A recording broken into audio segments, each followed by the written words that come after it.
let me tell you something about the Galactic Predator Academy before I tell you about Corporal Dex Vale. Because if I start with the man and not the place, you won't understand why what happened was so completely, historically, catastrophically impossible.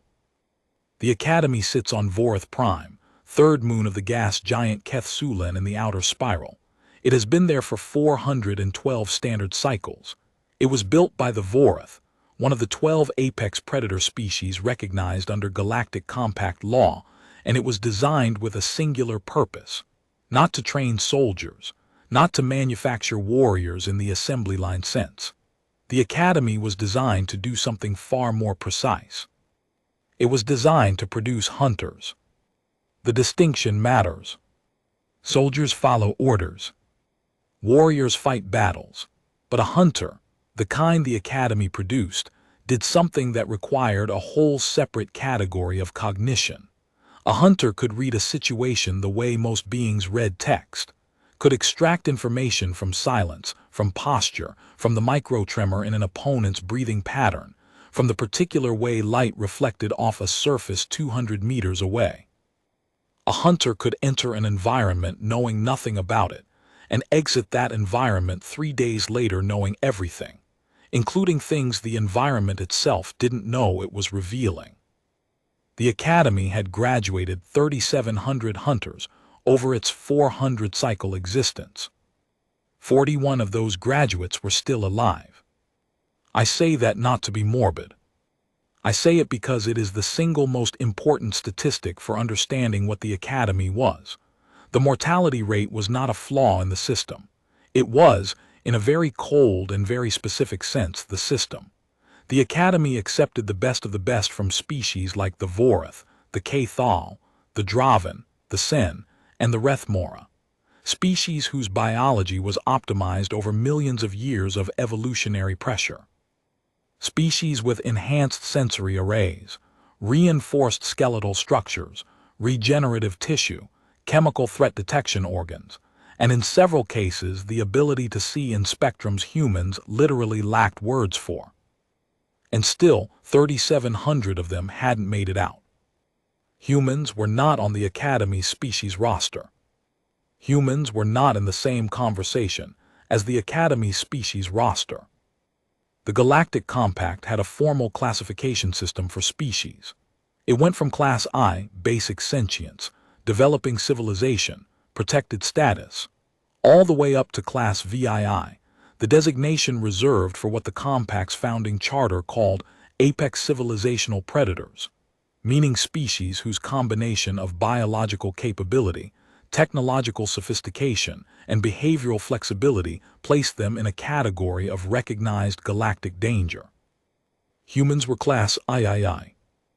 The Academy's minimum enrollment standard was Class V. There is a gap between Class III and Class V that I will try to describe as accurately as I can, because this is an archive, not a drama, and accuracy matters. The gap was not small. It was not a matter of humans being a little behind, a little underprepared, a little rough around the edges. Class III species were, to borrow a metaphor from human literature that I think is both accurate and somewhat unkind, like a talented amateur painter standing in the same gallery as beings who had been painting for 1,000,000 years, and had, along the way, evolved a new set of eyes specifically for the purpose. The Vorath, who ran the Academy, had 7 senses. Their primary sensory organ was not vision. It was something the Galactic Translation Matrix renders as pressure reading, the ability to sense the specific gravitational and thermal signature of living beings within a radius of approximately 40 meters. They could tell what you had eaten in the last 3 cycles from the chemical composition of your exhaled breath. They could read emotional states from the electrical fluctuations in your nervous system. They were, by almost any meaningful measure, better at being alive in dangerous situations than humans were by a factor that biologists, when they were being honest, described as somewhat embarrassing for the younger species. So, that is the Academy. Now let me tell you how Corporal Dex Vale ended up inside it. Segment 2. the clerical error heard across 3 SECTORS. The fault, according to every subsequent investigation, belonged to a data entry technician named Prethsul working in the Galactic Compact's Outer Spiral Logistics Division on Waystation Kelvorn. Prethsul was sen, a perfectly capable species, excellent memory, meticulous under normal circumstances. The problem was that on the day in question, Prethsul had been awake for 47 consecutive standard hours due to a scheduling error in the Waystation staff rotation, had consumed what the incident report diplomatically describes as an inadvisable quantity of fermented Draven root extract, and was processing 3 separate transfer manifests simultaneously because the Waystation's filing system had, not for the first time, developed what the maintenance logs called a persistent categorical sorting anomaly, and what everyone who worked there called the thing that eats half our paperwork. 2 manifests were going to the same location, Vorith Prime. The first was a transfer order for 8 candidates from the Cathal Military Elite Corps, registered for the Academy's 412th annual enrollment cycle. The second was a routing confirmation for a standard compact diplomatic liaison shuttle carrying 4 personnel, including a human corporal named Dex Vale, who was supposed to be traveling to Vorith Prime's administrative outpost, a perfectly ordinary facility dealing with trade route negotiations for the Outer Spiral's human colonized systems. Prethsul merged the manifests. When the shuttle arrived at Vorith Prime, and the docking system ran its intake protocols, the Academy's intake computer, a system not known for asking clarifying questions, logged all 9 incoming passengers as Academy enrollment candidates. 8 Cathal. 1 human. The Cathal noticed immediately. They had been through intake before, some of them, or had at least studied the Academy's reputation in enough detail to recognize what the intake chamber looked like. They knew what they were walking into. They were prepared, mentally and physically, in the way that Cathal military candidates were prepared for things, which is to say, absolutely, completely, without a single tremor of doubt. Dex Vale had been on his way to discuss trade route tax classifications with a mid-level administrative official. He was wearing a standard compact liaison uniform, carrying a data tablet with a presentation on shipping lane efficiency metrics, and according to the Cathal candidate walking behind him, a warrior named Vethkral who later gave testimony for this archive. He was also eating a small wrapped food item that Vethkral's chemical sensors identified as processed grain composite with synthetic sweetener Terran manufacture, approximately 40 standard calories. He was eating a granola bar. Walking into the Galactic Predator Academy. Eating a granola bar. Vethkral said, and I am going to quote this exactly because I think it captures something important. I did not warn him. I am not certain I understood in that moment that he required a warning. I assumed he knew where he was. It did not occur to me that any sentient being could be unaware of where they were walking. I had never encountered that situation before. In retrospect, I believe this is relevant to why the subsequent events unfolded as they did. The intake doors closed.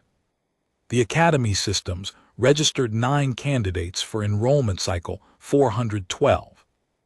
And the administrative shuttle that Dex Vale was supposed to be on left the docking station without him, because the ground crew, working from Prethsul's merged manifest, had offloaded all 9 passengers and logged the shuttle as cleared for departure.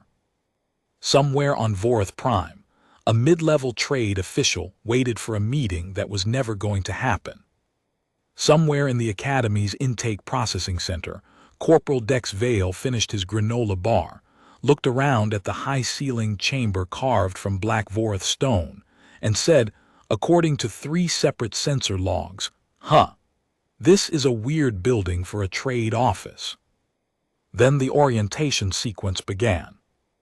And Dex Vale, to his very great credit and the Academy's very great confusion, paid attention. Segment 3, the first hour. The orientation was delivered by an academy proctor named Jen Vorath. He had run orientations for 11 cycles. He had never had a human in the room. He would later describe the experience in his deposition for this archive with a precision that I think deserves full quotation. The human's initial responses were not what I expected. I expected fear. The orientation is designed to provoke a calibrated fear response, to begin the Academy's assessment of each candidate's baseline neurological stress tolerance.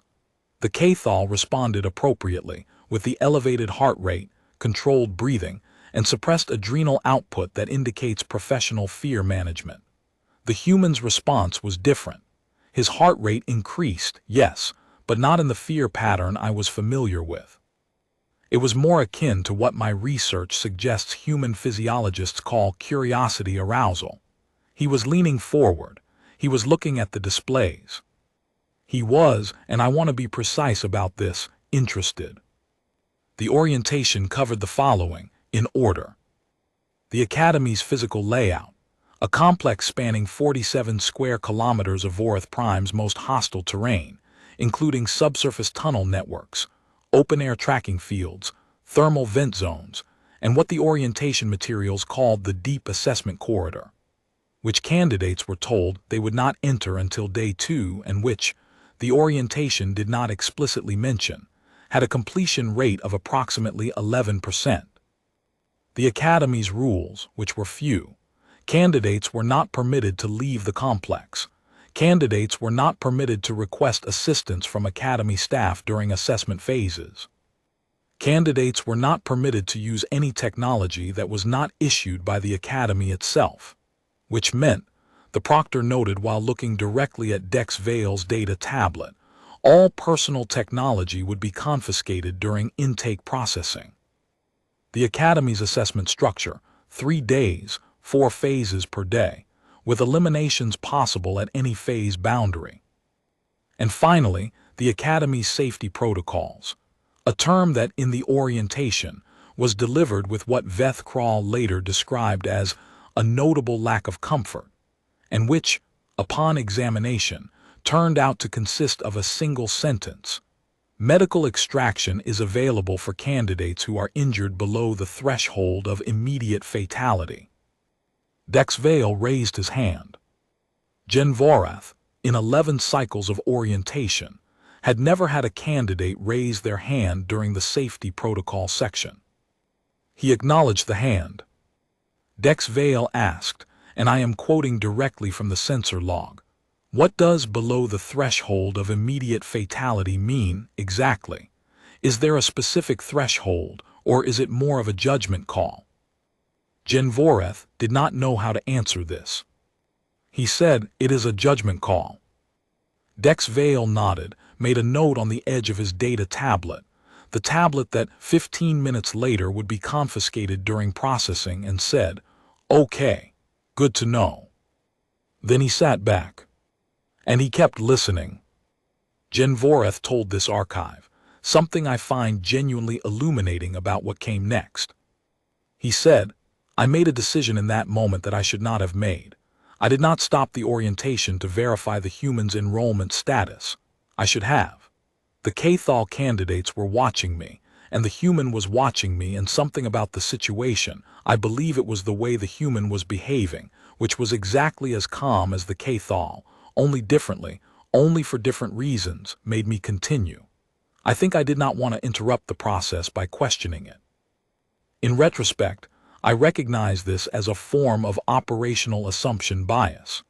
I assumed the system had made a correct decision because the human in front of me did not appear to be incorrect." He added, "I have thought about this many times." After orientation, the 9 candidates were taken to equipment issue.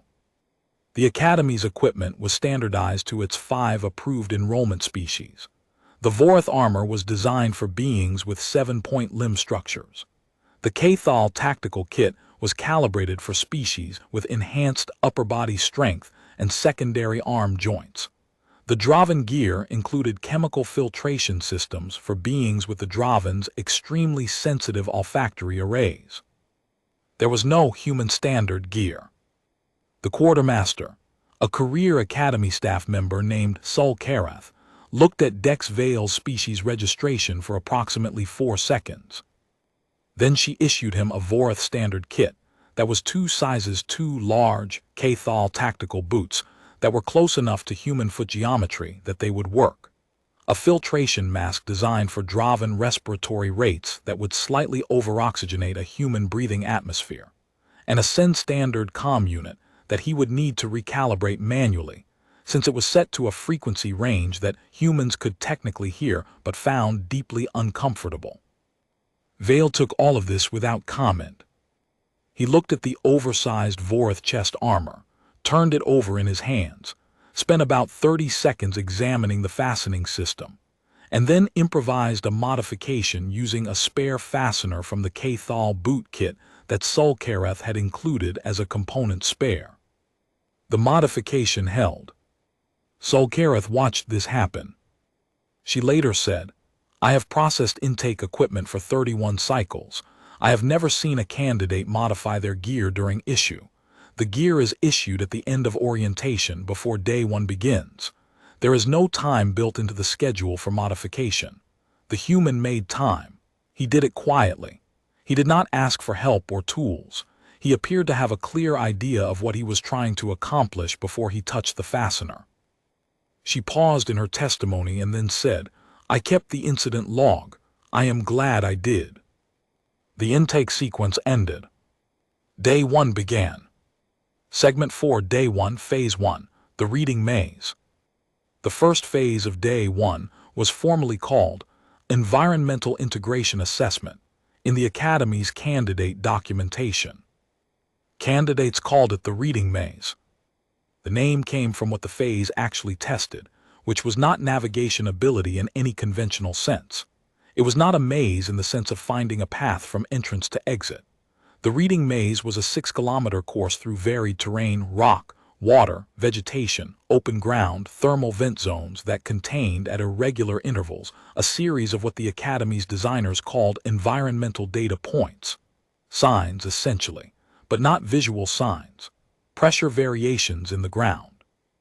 Scent markers, subtle temperature anomalies. Structural arrangements of natural materials that had been deliberately placed or altered to carry information. The information told you where the predators were. The phase was not about surviving encounters with predators. It was about reading the environment well enough that you never had to. A perfect run through the Reading Maze, something that had occurred 23 times in the Academy's 400-cycle history, involved arriving at the exit without having been directly detected by any of the 11 monitoring predators stationed throughout the course. An average run involved approximately 3 to 5 detections. Candidates who registered more than 7 were flagged for immediate assessment review. The candidates were released at 2-minute intervals to prevent early grouping. Dex Vale was released fourth. He stood at the entrance to the maze course, and, according to the atmospheric sensor positioned at the starting gate, did nothing for approximately 45 seconds. He just looked. The sensor picked up his vital signs. Heart rate elevated but stable, respiratory rate slightly below standard resting human baseline, skin temperature consistent with focused concentration. His eyes, visible on the optical feed, moved in a pattern that the Academy's later analysis team spent several days trying to characterize before settling on the description: systematic environmental scan, non-standard grid pattern, appearing to prioritize mid-ground visual field over both near and far. He was not scanning for threats. He was reading the terrain. Specifically, and this became clear from the post-phase data review, he was reading the terrain the way a person reads a room they've never been in before, cataloging it, getting the shape of it in his head before he moved through it, understanding the geography not as an obstacle to navigate but as a document to interpret. Gen Vorath was in the monitoring room during the phase. He watched the sensor feed. He said, he started moving on a line that did not correspond to any natural path through the terrain. The Cathal candidates all moved differently from each other, but all within a range of approaches that the reading maze was designed to assess. The human moved on what I can only describe as an oblique angle. He was not going toward the exit. He was going toward the first thermal vent cluster, an area with no direct path value. I thought he was lost. Then I realized he was not going to the thermal vent cluster. He was positioning himself so that the thermal vent cluster was between himself and where the first monitoring predator's territory logically should have been. He used the thermal signature of the vents to mask his own. He didn't know that was a known technique. According to the Academy's records, it was a technique that had been discovered by a Vorath candidate in cycle 218 and was now considered advanced, something that candidates were not expected to develop on their own, but sometimes did by cycle 218's level of Academy training. The Vorath candidate who first used it had been in the Academy for 9 months at the time. Dex Vale worked it out in the first 17 minutes of his first day. He made it through Phase 1 without a single detection event. The 8 Cathal candidates recorded between 2 and 5 detections each, all within the expected range, all perfectly respectable. Dex Vale recorded 0. Gen Vorath looked at the results. He pulled the sensor log and reviewed the footage manually. Then he went to Director Vorath-Keln's office and said, very carefully, "Director, I believe we may have a situation." Segment 5, the Director's first problem. Director Vorath-Keln had run the Academy for 22 cycles. He was Vorath, which meant he was physically impressive in the way that all Vorath were physically impressive: 7 limbs, pressure-reading organ fully developed, sensory suite that most beings would describe as unsettling if they understood what it could detect. He was also, by reputation, one of the most composed beings in the outer spiral. He had overseen the Academy through 4 significant incidents, 2 diplomatic crises involving candidate deaths from allied species, and 1 structural emergency when a subsurface tunnel collapse had required real-time course rerouting during a live assessment phase. He was not, in Gen Vorath's experience, a being who was easily surprised. He looked at the sensor log. He looked at the results sheet. He said, "He's human." Gen Vorath said, "Yes." The Director said, "He's class III." Gen Vorath said, "Yes." The Director was quiet for a long time.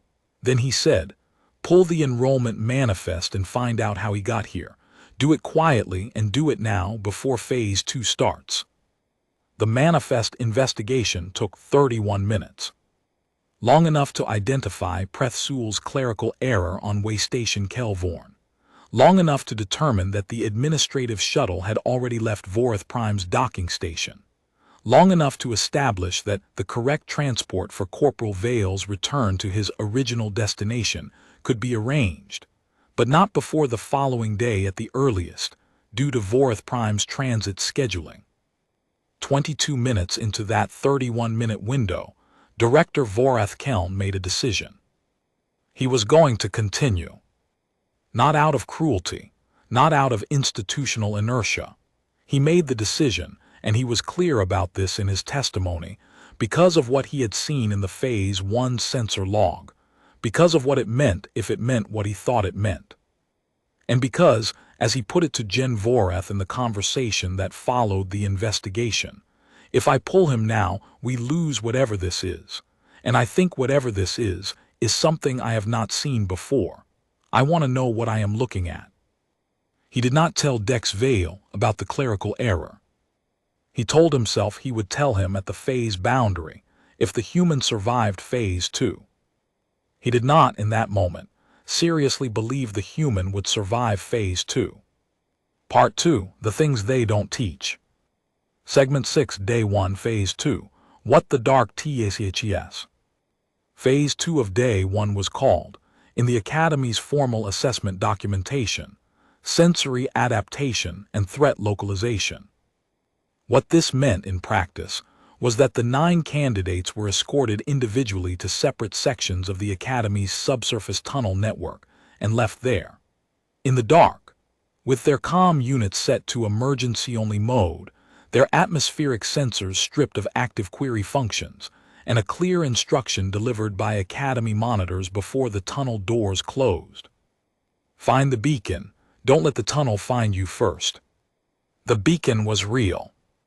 It was a low-frequency signal emitter installed 3 kilometers into the tunnel network at a location that changed for every candidate, every cycle. It broadcast on a frequency that most of the Academy's enrolled species could detect with native sensory equipment. Vorath pressure-reading organs could feel it as a directional pulse. Cathal electromagnetic sense could track it like a current in water. Draven olfactory arrays could follow the trace chemical signature of the beacon's cooling system. Humans had none of those sensory organs. Humans navigated in the dark using their eyes, which in total absence of light were useless, and their spatial memory, which was, by galactic predator species standards, moderate. Humans had reasonable proprioception, decent tactile sensitivity, and could hear in a frequency range that partially overlapped with the CENTCOM unit veil had been issued, which was now set to emergency only and therefore silent. The tunnel doors closed. Sensor probes in the tunnel recorded Dex Vale's vital signs. The first thing they recorded was that he was completely still for 4 minutes and 17 seconds. Not frozen. The distinction was in the physiological data. No elevated cortisol spike, no fight-or-flight cascade, no symptoms of paralysis by overwhelm. He was still in the way that a person is still when they are thinking very hard and have decided that moving before they're done thinking would be a waste of effort. At 4 minutes and 18 seconds, he started moving. He moved slowly, one hand on the tunnel wall, not shuffling, placing his feet deliberately, testing each surface before weighting it. The sensor probes tracked his path, and after the first 40 meters, the Academy's monitoring team began to understand what he was doing. He was memorizing the wall. Not the tactile texture, though that was part of it. He was memorizing the structural pattern. The tunnel network had been carved from Vorath Prime's native rock by Vorath construction teams 4 centuries ago, and it had a logic to it. A Vorath logic, which meant it was organized around pressure flow patterns and geothermal gradients, because those were the environmental features that Vorath naturally perceived, and therefore naturally used to organize constructed space. The tunnels ran slightly warmer in the directions of major thermal pockets. The rock was slightly smoother on faces that experienced higher geothermal pressure. The construction joints between sections had a spacing pattern that corresponded to natural rock stress lines. None of this was deliberately designed as navigational information for non-Vorath species. It was just the way Vorath built things. Dex Vale, running his hand along the tunnel wall at 3 kilometers per hour in total darkness, started reading it. The monitoring team's log shows a series of entries from the supervising proctor assigned to Vale's section, a Vorath named Perith Soon, who had been running Phase 2 for 8 cycles. The entries are as follows: times given in standard minutes from tunnel door closure. Minute 4, candidate stationary, expected, monitoring. Minute 12, candidate moving. Wall contact navigation, single hand, right side, assessing. Minute 23, candidate changed direction at junction 7 without pausing. Junction 7 is the phase's first significant decision point. Expected outcome is a pause of 3-8 minutes while candidates attempt sensory assessment. Human candidate did not pause. Minute 31, candidate at junction 12. Second decision point, did not pause, chose correct branch. Minute 44, running analysis of candidate path against beacon location. If current trajectory maintained, candidate will arrive at beacon in approximately 18 additional minutes. This cannot be correct. Rechecking. Minute 62, candidate located beacon. Phase 2 complete. Time, 62 minutes. Academy record for Phase 2 is 71 minutes, held by Vorath candidate Threshmarath, cycle 389. Human candidate has set new Phase 2 record. Note added post-session. I do not know how he did this. I am not being informal. I am stating, for the monitoring record, that I reviewed the path data 3 times and I cannot identify the navigational mechanism. He did not use any sensory organ or technology that should have allowed him to locate the beacon. My current hypothesis, which I intend to submit formally to the director's office, is that he was reading the tunnel construction geometry as directional data. If this hypothesis is correct, I am not certain what it means for our assessment framework. Director Vorath Kelm received Perth Soons, note 20 minutes after Phase 2 ended. He read it. He held it for a while. Then he called Gen Vorath and said, "I am not pulling him." Gen Vorath said, "Day 2 involves the deep assessment corridor." The director said, "I know." A pause. "He's going to die in there." Another pause. "Probably," said Director Vorath Kelm. "But I want to see how he approaches it." Segment 7, Day 1, Phase 3 and 4. The test that tests the tester. Phases 3 and 4 of Day 1 ran consecutively after a 2-hour rest and nutrition period. Phase 3 was tactical reasoning under observed pressure, a structured scenario in which all 9 candidates were placed in a shared space and given a collective problem. The problem changed every cycle. For cycle 412, the problem was this. The 9 candidates were in a room containing 12 objects. 5 of the objects were valuable, designated as such by their thermal and chemical signatures, which the Academy-issued sensors could detect. 3 of the objects were decoys, designed to mimic the signatures of the valuable objects closely enough to fool approximately 60% of candidates on initial assessment. 4 of the objects were active threat emitters, devices that would release a disorienting chemical agent if physically handled. The candidates had 90 minutes to correctly identify and remove all 5 valuable objects. The Cathal candidates organized quickly. They had done collective assessment problems before. Cathal military culture emphasized group problem-solving in a specific way that lent itself to this kind of structured scenario. 3 of them took assessment positions around the room, using their electromagnetic sensors to map the object signatures. 2 coordinated a handling protocol. 2 monitored the threat emitters. This left one Cathal, Vethkral, who has already appeared in this account, doing what he later described as general coordination. And it left Dex Vale, who was not part of the Cathal coordination structure and had not been included in it, standing near the room's entrance, doing nothing to appearances.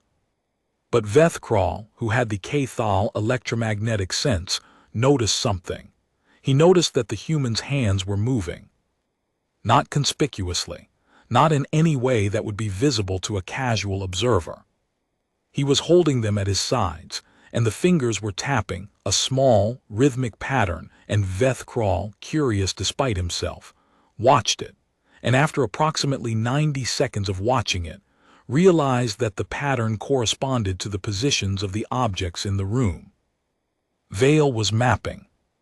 Not with sensors, not with any technology, with position memory, a spatial awareness that was tracking the location of every object he could see relative to his own body, and the tapping was, Vethkral believed, a physical anchor for the internal map, a way of making the spatial data tactile and therefore more retainable.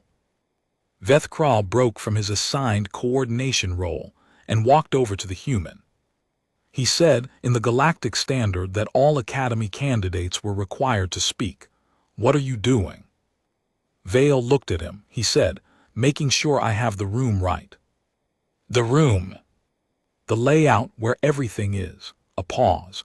You've got your sensor people mapping the objects, but you haven't mapped the room itself. The floor's uneven in two places, there and there. He indicated.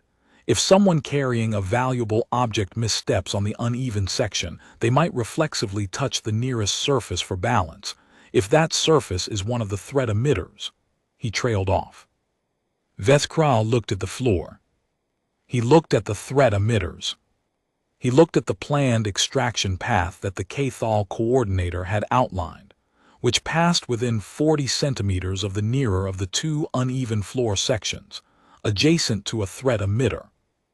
He said very quietly, "Move the extraction path." The coordinator said, "Why?" "The human found something."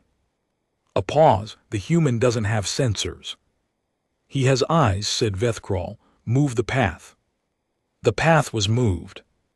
43 minutes into the phase, a Cathal candidate named Reth-Voral misstepped on the second uneven floor section, the one that Vale had identified, but that had not been prioritized because the original extraction path didn't pass near it, and touched a threat emitter for balance.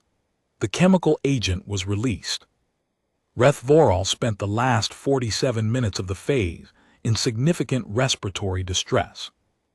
The other 8 candidates, including Dex Vale, successfully extracted all 5 valuable objects with 12 minutes to spare. Phase 3 passed all candidates. Phase 4 was a physical endurance assessment, a 4-hour traverse of open terrain under full Academy kit load. Standard endurance protocol. The Cathal were better at this than Vale, physiologically. They were built for sustained physical effort in a way that humans, who were also built for sustained physical effort but in a different mechanical configuration, simply couldn't match on a pure output basis. Vale finished last among the 9 candidates. He finished the phase. He was assessed as phase complete. He went to his quarters, a standard Academy candidate berth, designed for Sen physiology, which was close enough to human that it was serviceable, and, according to the monitoring sensors, was asleep within 11 minutes. His vital signs during sleep were completely normal. Director Vorathkelm reviewed Day 1's complete assessment data at 300 the following morning, because he had not been able to sleep. His own vital signs, had anyone been monitoring them, would have been considerably less normal. Part 3, The Corridor. Segment 8, Day 2, The Thing No One Talks About. I want to be careful about how I write this section. The Deep Assessment Corridor is the Academy's defining feature. It is the thing that makes the Academy what it is and not something else. And it has been described in various records, testimonies, and, frankly, in the kind of informal interspecies communication that travels faster than official documentation, in ways that range from accurate to wildly exaggerated. Let me give you the facts. The Deep Assessment Corridor is 20 kilometers long. It runs through the lowest level of the Academy's subsurface complex. It was not built by the Academy. It is a naturally occurring feature of Vorath Prime's geology, a series of interconnected cave systems that the Academy's founders incorporated into the facility design, because they understood, with the Vorath instinct for these things, that the cave system was already an apex predator environment before they put any training equipment in it. The cave system contained things before the Academy built around it. It still contains those things. The Academy has not removed them, because doing so would change the nature of the environment, and the nature of the environment is the point.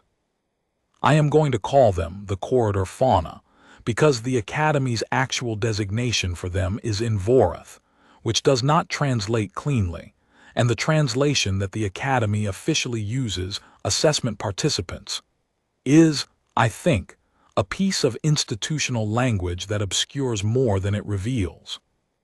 The corridor fauna are real. They are not simulated. They are not robotic proxies. They are living organisms, native to Vorath Prime's subsurface ecosystem, that have coexisted with the Academy's assessment program for 4 centuries. They are, by any meaningful classification, predators. They hunt. They are patient. They are effective. They have been responsible for the majority of the Academy's candidate fatalities over its history. The assessment goal in the corridor is not to defeat the fauna. It is not to avoid them entirely. That has been done. But it is rare enough that it's treated as a separate statistical category. The goal is to traverse the 20-kilometer length of the corridor in under 6 hours, reaching the exit checkpoint with enough functional capacity, physical, cognitive equipment intact, to pass the exit assessment. The exit assessment is a live-fire accuracy test. After 20 kilometers of the corridor, the completion rate candidates who begin the corridor and reach the exit checkpoint is 11%. I mentioned this earlier. I want to remind you of it now because I think it's important to hold it in your mind while I describe what happened on day 2. The 9 candidates entered the corridor at 600. They entered separately, at 2-minute intervals, in reverse order of day 1 performance. This meant Dex Vale entered first.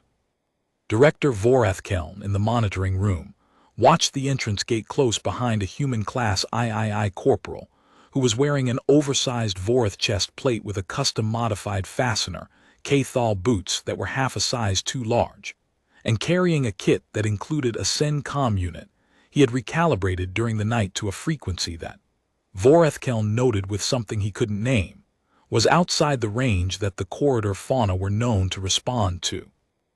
He had recalibrated his comm unit during the night.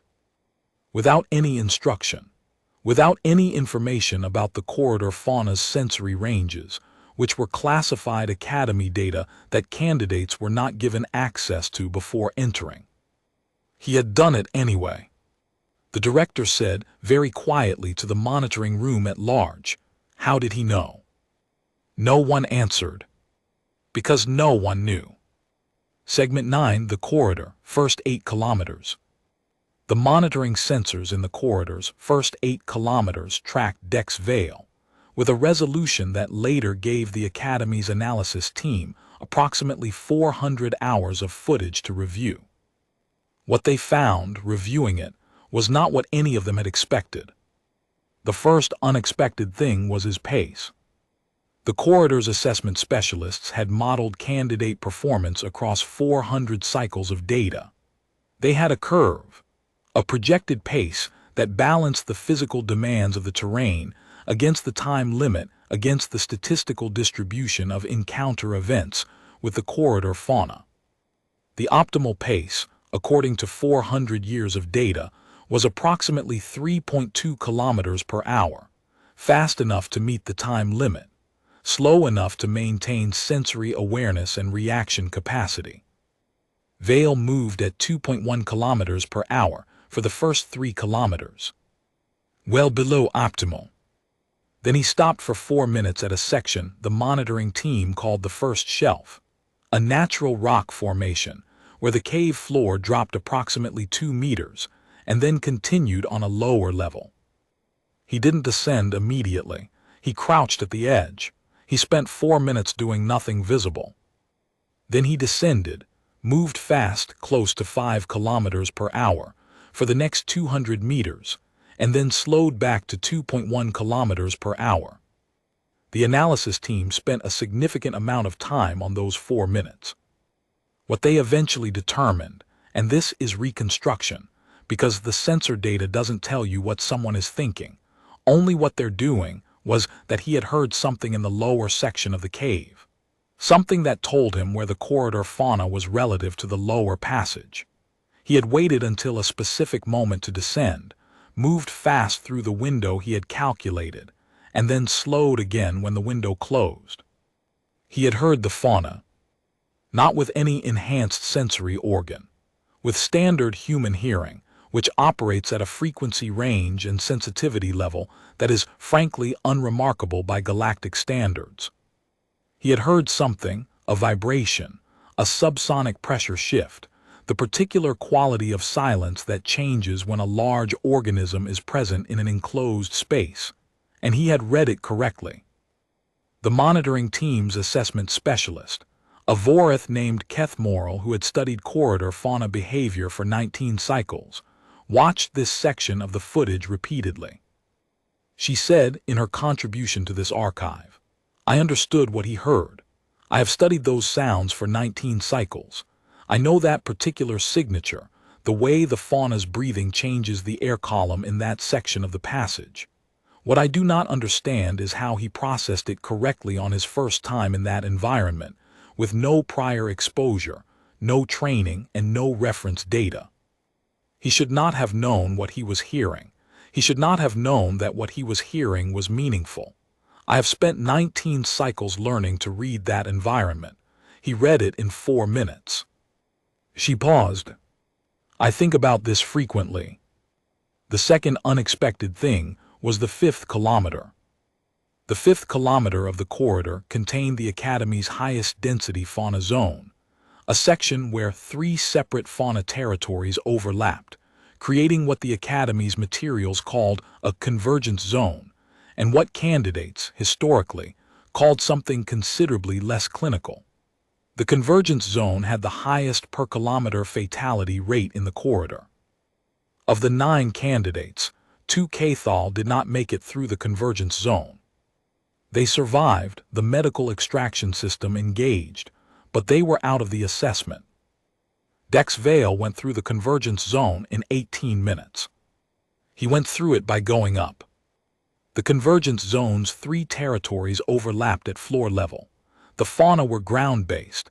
Their sensory arrays were optimized for horizontal space. The cave walls above approximately 6 meters were outside their primary sensory range.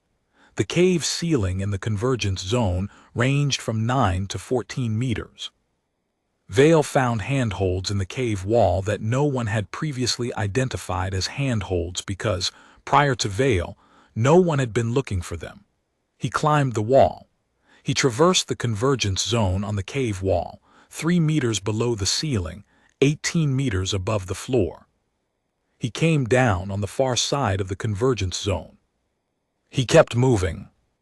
Keth Morrill, watching from the monitoring room, said a word in Vorath that the translation matrix rendered as extraordinary, but which, in context, carried approximately 7 additional layers of meaning, including disturbing, unprecedented.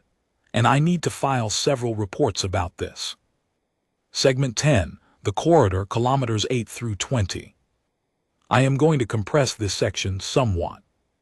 Not because the events are less significant. They are, in many ways, more significant, but because I think there is value in letting the summary data speak for itself before I offer the contextual analysis. Summary data, Dex Vale Deep Assessment Corridor, Cycle 412. Kilometers 812.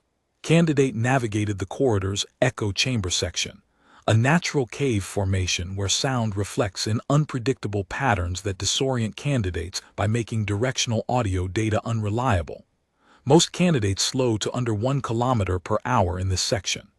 Candidate Vale maintained 2.8 kilometers per hour by switching to tactile navigation, wall contact only, no reliance on auditory data. When asked about this in post-corridor assessment, he said, "The sound was lying, so I stopped listening to it." Kilometers 1215. Candidate encountered 3 direct fauna contact events. The fauna came close enough for physical proximity. In all 3 events, candidate was not detected. Post-review analysis suggests he was using a behavioral technique that the Academy's fauna researchers recognized as a specific form of olfactory concealment. He had, at some point during the traverse, coated his external kit surfaces with mineral deposits from the cave floor, altering his chemical signature. This is a technique known to the Academy. It takes most candidates who discover it approximately 2 full days to figure out, because it requires understanding both the fauna's sensory mechanisms and the mineral composition of the specific cave floor section. Candidate Vale appears to have worked it out and implemented it somewhere between kilometers 6 and 12. He was doing this while also navigating the corridor and maintaining constant situational assessment. Kilometers 15-19. No contact events. Candidate appeared to have correctly mapped the fauna territories well enough to route entirely around them for the final stretch. Kilometer 20, exit checkpoint. Candidate arrived with 4 hours and 7 minutes remaining on the 6-hour limit. He was, according to the exit checkpoint sensors, physiologically stressed, showing elevated heart rate, significant dehydration indicators, and the muscular fatigue profile consistent with extended physical exertion in high-demand terrain. He was also, according to the same sensors, cognitively intact, reaction time within normal human range, decision-making processing speed uncompromised. He picked up the live fire accuracy assessment weapon. He completed the accuracy test. He scored 94th percentile against the Academy's standardized assessment benchmarks. He put the weapon down. He sat on the floor of the exit checkpoint. The monitoring team said he sat there for approximately 3 minutes without moving or speaking. Then he said to the empty checkpoint to no one in particular, in a voice the audio sensor picked up at just above whisper level, "Okay, that was a thing." Then he stood up, and he walked to the candidate's rest facility to wait for the others. Segment 11, what VORETHKLN did next. Director Voreth Kelm had 3 conversations after Dex Vale completed the corridor. The first was with the Academy's medical officer, Dr. Sen Voreth, who confirmed that Vale was physically fine, stressed, but intact, no injuries beyond minor abrasions, and who also mentioned, quietly, that his metabolic profile during the corridor was unlike anything they had on record, not because it was superhuman, but because it was efficient in a way that didn't map to their baseline data. His body had prioritized resources in a specific sequence that, on review, looked like it had been optimized for exactly the kind of sustained, low-intensity, high cognitive situation the corridor represented. Like his physiology knew what the corridor was going to ask of it, Dr. Senvorth said, before it asked. The second conversation was with Veth Kral, who had emerged from the corridor completion, impressive time, and who sought out the director specifically to say, in the direct Cathal way, "I would like to know more about this human, not for the Academy, for myself. I would like to understand what I am looking at." The director said, "So would I." The third conversation was with Compact Central on a secure channel. The director told the Compact liaison that there had been an enrollment anomaly in Cycle 412, that it was being managed, and that he would file a full report after the cycle concluded. He did not say he was going to pull the human early. He wasn't. He had made the decision somewhere around kilometer 12 of the corridor, watching Vale coat his kit surfaces with mineral dust, that he was going to see this through to the end. Not because he expected Vale to graduate, but because he had been running the Academy for 22 cycles and he had never, not once, seen anything that looked like this. And he was a being who believed, in the deepest part of his Vorth instinct, that when something unprecedented happened in front of you, the worst thing you could do was look away. He was going to watch. He was going to document. And if the human died on day 3, he was going to make sure that the record of these 2 days existed somewhere, that the Galactic Compact's institutional memory would not accidentally lose it. He began the record that night. The document you are reading is built, in part, from the notes he made. Part 4, The Last Day. Segment 12, Day 3, Phase 1, The Adversarial. Day 3 of the Academy's assessment cycle was the part that the Academy's promotional materials, such as they were, for an institution that did not particularly believe in promotion, did not describe in detail. Day 1 tested environmental reading. Day 2 tested survival capacity. Day 3 tested something else, something that did not have a clean name in any of the languages of the 5 enrolled species, because the thing it tested was, in a sense, untranslatable. The Academy's founders had called it Invorth, a word that the translation matrix rendered as the quality of being known to yourself.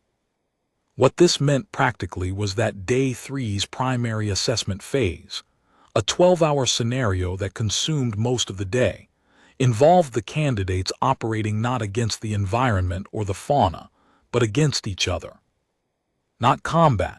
The academy was not a combat school in any conventional sense. What the adversarial phase involved was a structured high-stakes coordination problem, deliberately designed to create conditions where the candidates' individual interests and the group's collective interests were in direct and escalating conflict.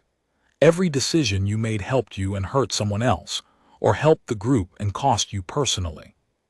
The scenario continued until either the collective goal was achieved or the time limit expired, at which point the Academy's assessment system evaluated who had made what decisions, under what pressure, for what apparent reasons. The assessment was not looking for the best individual performance. It was looking for the quality of decision-making under conditions where decision-making was genuinely hard. The 6 surviving candidates from Day 2, 5 Cathal and Dex Vale, the other 3 having been medically extracted from the corridor, received their scenario briefing at 600. The scenario was this. A power supply critical to life support for all 6 candidates was depleted. It could be restored, but only by obtaining 6 activation components distributed across a mapped area. Each candidate could carry only 1 component at a time. The catch, and there were several catches, escalating as the phase progressed, was that 3 of the 6 candidate-designated sectors for component retrieval were also active threat zones. Whoever retrieved the component from a threat zone took on personal risk. The safest components were in non-threat zones, but the non-threat zones were also accessible only from specific positions in the shared map, meaning that if you went to a safe zone, you were often blocking another candidate from reaching their component quickly. Every decision to take the safe path cost someone else time. Every decision to take the risk absorbed the threat yourself. The Cathal organized quickly. Their military culture, again, they were very good at this. They had a coordination protocol established within the first 11 minutes, assignments distributed, a plan. They included Vale in the plan. He was given a non-threat zone retrieval, the safest assignment. Vethkral made this assignment, and he said afterward that he had done it not out of underestimation, but out of a specific calculation. The human had the least robust biological threat tolerance of anyone in the group. Placing him in a threat zone would have been wasteful. He would not survive the threat at the same rate a Cathal would. The rational assignment was the one I gave him. Vale took the assignment. He went and got his component. He came back. And then, while the Cathal were executing their plan, something changed. The Academy's scenario progressed to its second phase, the first escalation. 2 of the non-threat zones were reclassified as threat zones. 3 Cathal were in the middle of retrievals in those zones when the reclassification happened. The coordination plan collapsed. Not catastrophically. The Cathal regrouped. But regrouping took time and reclassifying took reassessment, and while they were doing that, the scenario timer ticked forward. Dex Vale, who had already returned with his component, did 3 things in rapid sequence. The first, he identified which of the 3 Cathal in newly reclassified zones was most at risk from the reclassification, based on their reported position relative to the threat parameters. The second, he moved toward that zone. The third, he went in. Not because his assignment required it. His assignment was complete. He had retrieved his component. He was, by the scenario's individual accounting, finished. His personal performance was secure. He went into the threat zone anyway, because the Cathal candidate in there, a warrior named Keth Searle, who was the most junior of the Cathal cohort, had been caught in the worst possible position when the reclassification happened, and Vale's positioning made him the fastest available assist. He got Keth Searle out. He took personal threat exposure doing it. The scenario's threat parameters registered damage against his assessment profile. He did it anyway. The Cathal got all 6 components. The life support was restored. The phase ended with a collective success. In the post-phase assessment review, the Academy's scenario designers found something in Vale's decision record that they had, in 400 cycles of running this particular assessment, only seen a handful of times. He had made every decision in the phase, every single one, by a consistent logic, not a simple logic, not help the group at the cost of yourself, or protect yourself at the cost of the group. Something more specific. He had apparently been running a continuous real-time assessment of what the group needed from his specific capabilities and position at each moment. When the safest assignment was the most useful, he took it. When the risky assignment became the most useful thing he personally could provide, he took that instead. He was not being selfless. He was not being selfish. He was being accurate about what the situation required from him. The Academy's assessment vocabulary did not have a specific category for this. The lead scenario designer, a Dravan named Velsothir, wrote in her evaluation, "Candidate Vale's decision pattern does not fit cleanly into our existing assessment categories. He is not exhibiting classic Cathal collective priority behavior. He is not exhibiting Vorath apex individual behavior. He is not exhibiting any of the 5 enrolled species characteristic decision frameworks. He is doing something that I am going to provisionally call dynamic situational role assignment. The continuous recalculation of what role the situation needs him to occupy. I am flagging this for director's review not because it is a problem, but because I do not have a benchmark for it, and I think we need one." Segment 13, the final phase. The Academy's final assessment phase on day 3 was called, without irony, the Reckoning. It was a solo performance evaluation, 45 minutes, each candidate alone. A sequence of challenges drawn from the full Academy curriculum: environmental reading, sensory adaptation, tactical reasoning, physical performance, compressed and intensified into a format that assessed not just capability, but what the Academy called integrated performance. The ability to do everything at once, under maximum pressure, without anything to fall back on but yourself. There were no monitors in the room during the Reckoning.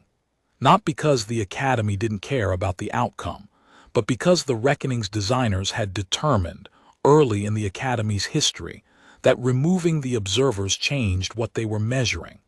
The observer effect, in a performance environment this high stakes, was significant enough to invalidate the data. The room sensors recorded everything. The candidates came through one at a time.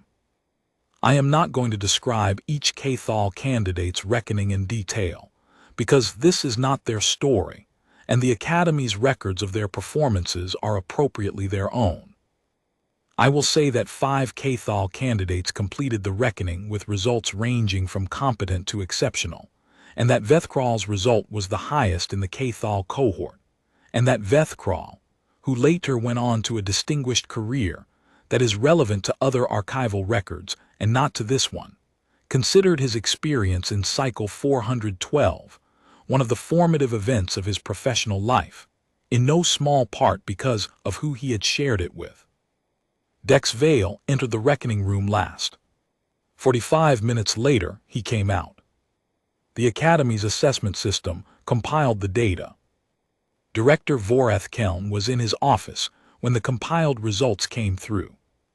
He read them. He sat with them for a while. Then he called Jen Vorath, who had been with him through all 3 days of this, who had been the first one to notice something was wrong, and then the first one to notice something was right, and he said, "He passed." Jen Vorath was quiet. Then all phases. All phases. The reckoning. The reckoning. He passed the reckoning. Yes. A long silence. Then we have to graduate him. Yes. A human. Yes. Class III. Yes. Director Vorethkelm paused. Pull the records. Every candidate who has ever passed all phases with a complete reckoning score. I want to know where he ranks. Genvoreth pulled the records. He looked at them for a long time. Then he said, 11th in 412 cycles. The director didn't say anything.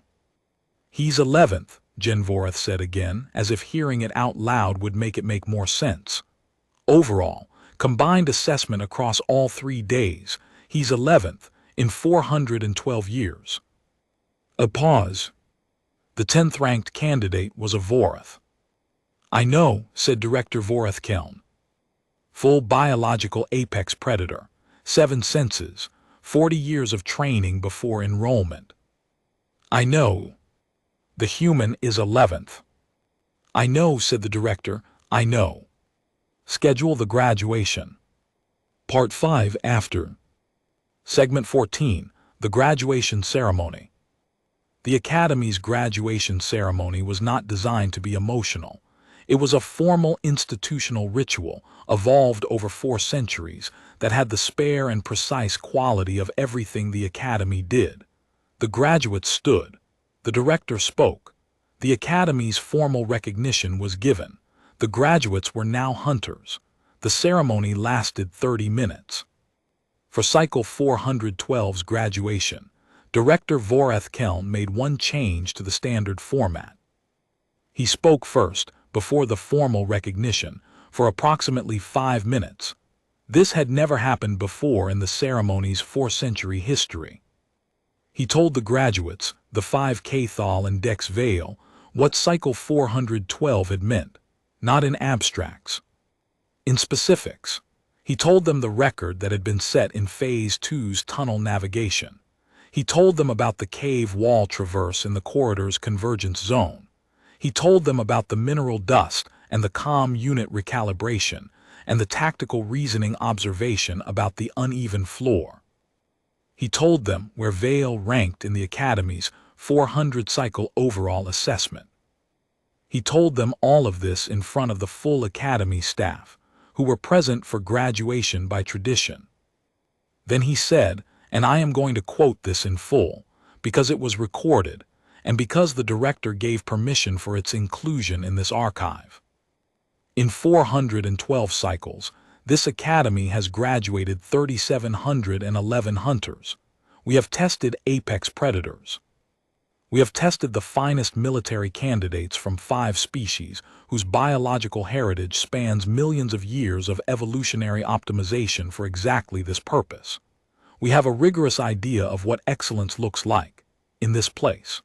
We have a rigorous idea of what it takes to pass through what these candidates passed through, and to come out the other side whole, and to earn the designation this institution grants. He paused. Corporal Vale did not arrive here on purpose. The Compact's administrative systems made an error, and a human in a liaison uniform ended up inside an institution he was not enrolled in, not prepared for, and not supposed to be anywhere near. He had no advanced knowledge of what he was walking into. He had no training that corresponds to any component of this curriculum. He had no biological advantages that our assessment framework was designed to measure or accommodate. Another pause. He graduated anyway, not by our measure, not by the measure we use for the species we know, the species we've built this place for. By our measure for this, for what this Academy asks of every candidate regardless of species, regardless of biology. He graduated by that measure. 11th in 412 cycles, by that measure. He looked at Vale. I have been trying to understand what I observed here for 3 days. I have asked my staff. I have reviewed the sensor data. I have read the literature on human cognition, human perception, human physiological capability. I do not have a complete answer. What I have is a hypothesis, and I am going to state it formally in this record. He straightened. The question I kept asking was, how did he do this without the tools? Without the sensory range, without the biological advantage, without the centuries of evolutionary preparation. And the answer I have arrived at is provisional, incomplete, but the best I have is that he did not do it without tools. He did it with a different set of tools.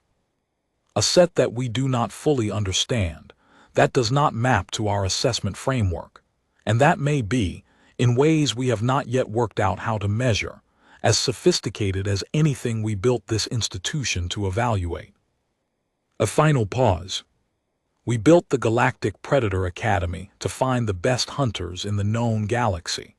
I believe we should not be surprised that one of the galaxy's most dangerous things is something we didn't know was dangerous. He gave Dex Vale the Academy's graduation designation.